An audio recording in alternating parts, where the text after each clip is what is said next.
అనంత భక్తి సనాతన ధర్మ ఛానల్కి స్వాగతం. ఓం శ్రీ గణేశాయ నమః, ఓం శ్రీ సరస్వతి నమః, ఓం శ్రీ గురుభ్యో నమః. నాన్నకు కన్నీళ్లున్నాయి. నాన్నలందరికీ అంకితం. దయచేసి పూర్తిగా చదవండి. నాన్న మన కోసం ఏం చేశాడో, ఏం కోల్పోయాడో మనకు తెలియదు. జీవితాంతం పిల్లల కోసం తపిస్తూ వారి అభివృద్ధి కోసం పాటుపడే వ్యక్తి తండ్రి.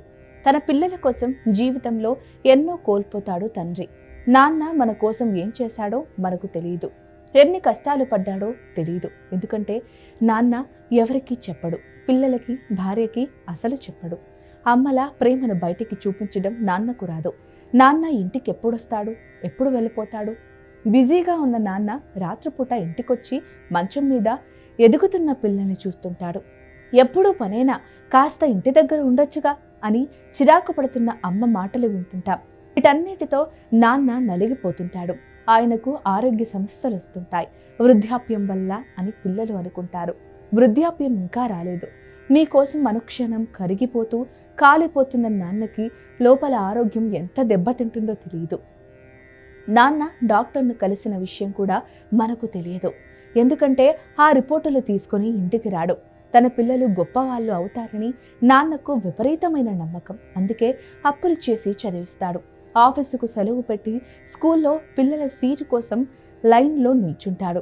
మీరు పరీక్ష రాస్తుంటే బయట రోడ్డు పక్కన ఎండలో నిల్చుని ఉంటాడు. పిల్లలు ఏదో సాధించేస్తారని ఆశ. ఆస్తులు అమ్మేసి కూతురి పెళ్లి ఘనంగా చేస్తాడు. ఎక్కడ ఎన్ని సంతకాలు పెడతాడో మనకు కూడా తెలియదు. కొన్ని వందల సార్లు అమ్మ ఏడవడం చూసాం, కానీ నాన్న ఏడవడం ఎప్పుడైనా చూసారా? నాన్న కూడా ఏడుస్తాడు, కానీ మీ ముందు ఏడవడం ఆయనకు ఇష్టం ఉండదు. ఎక్కడో ఒంటరిగా కూర్చుని ఏడుస్తాడు.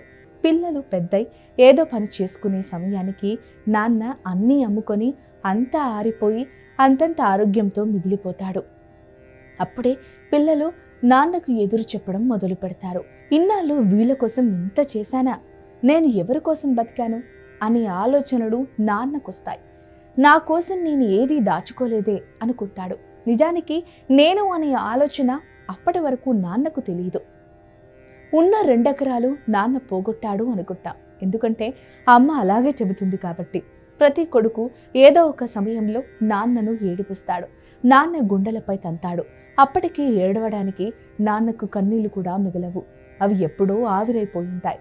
కొడుకు ఎంత మంచివాడు, ప్రయోజకుడైతే తండ్రి అంతే ఎక్కువ బాధ్యతగా ఇదే నిజం.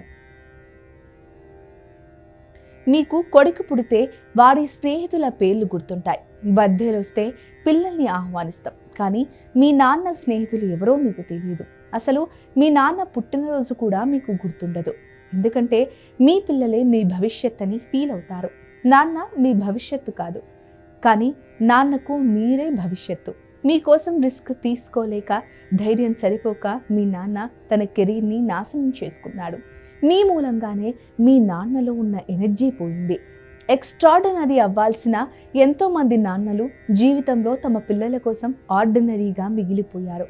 అమ్మా నాన్నలు బ్రతికున్నంత వరకు బాగా చదువుకోండి. ప్రతి నాన్నకు నా సెల్యూట్.